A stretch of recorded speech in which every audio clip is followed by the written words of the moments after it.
Muy buenas a todos. Hoy, en esta nueva entrega de esta serie de tutoriales sobre las novedades en C++11 y versiones sucesivas, vamos a ver un elemento que se incluyó en el lenguaje C++11 que es muy útil de cara a hacer nuestro lenguaje más funcional. Son las funciones lambda. Lo primero que veremos hoy son las funciones lambda, también conocidas como funciones anónimas, que nos van a servir en multitud de situaciones, como por ejemplo cuando tenemos que pasar una función a otro elemento que va a hacer uso de esa función, por ejemplo a la hora de filtrar o a la hora de usarlo como criterio, etc. Y en C++11 la sintaxis que han incluido es muy sencilla.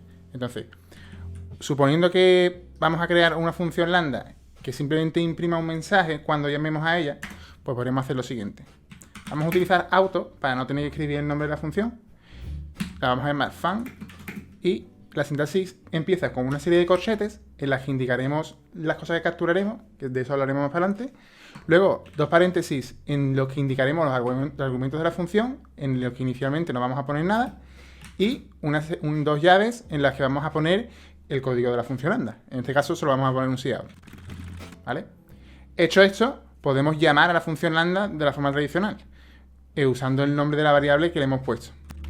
Como veis, se ejecuta el código que va dentro de la función lambda, ¿vale?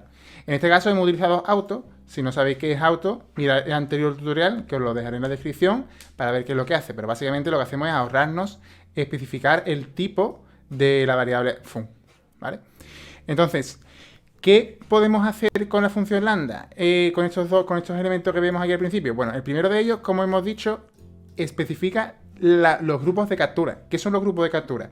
Pues son las cosas que están en el contexto de la variable fun en este caso, es decir, del contexto en el que se define la función lambda, que van a poder ser visibles dentro de la función lambda.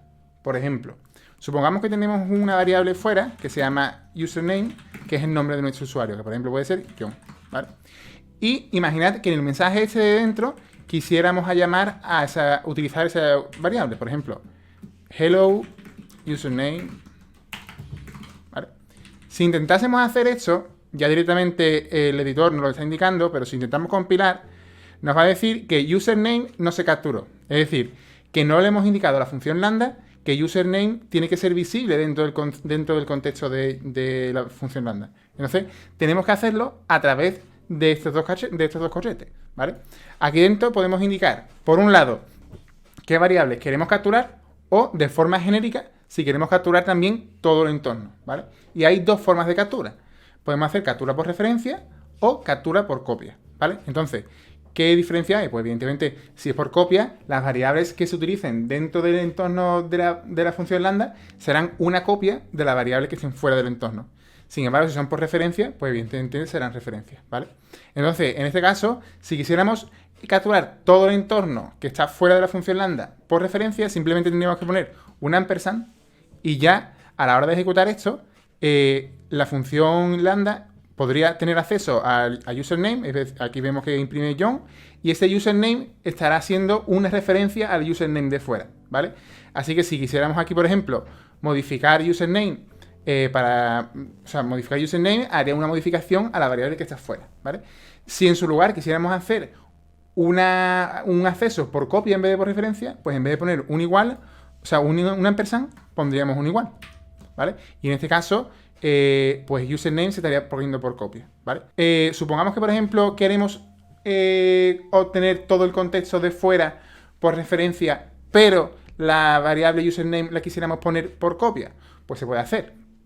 Pondríamos ampersand de forma genérica para coger todo el contexto por referencia, y pondríamos username a secas, y esto indicaría que username sí se pondría por copia, ¿vale? Del mismo modo, podemos añadir argumentos a la función utilizando los paréntesis habituales.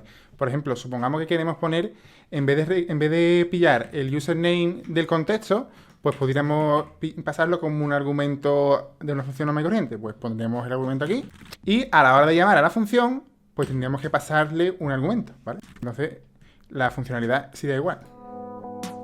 ¿Y cuándo puede ser, por ejemplo, de utilidad las funciones lambda? Pues en las funciones de algoritmo que se utilizan en C++11, como por ejemplo for each, que aplica una función a cada uno de los elementos de un contenedor, pues le podemos pasar una función para que aplique esa función a todos los elementos, ¿no? Entonces, en este caso, supongamos que en vez de eso que tenemos aquí, tenemos un vector con un elemento y queremos imprimirlos todos. Lo primero que tendríamos que hacer es crear una función que recibiría una cadena y la imprimiría en la salida estándar.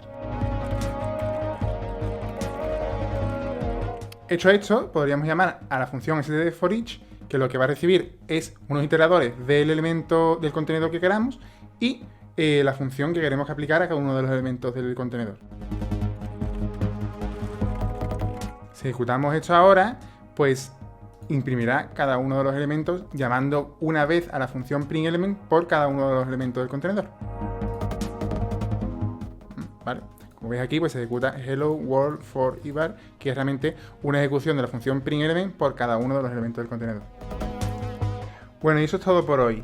Como veis, las funciones lambda son muy interesantes, pero hay otros elementos bastante útiles que nos acercan a la programación funcional y que veremos en sucesivos vídeos.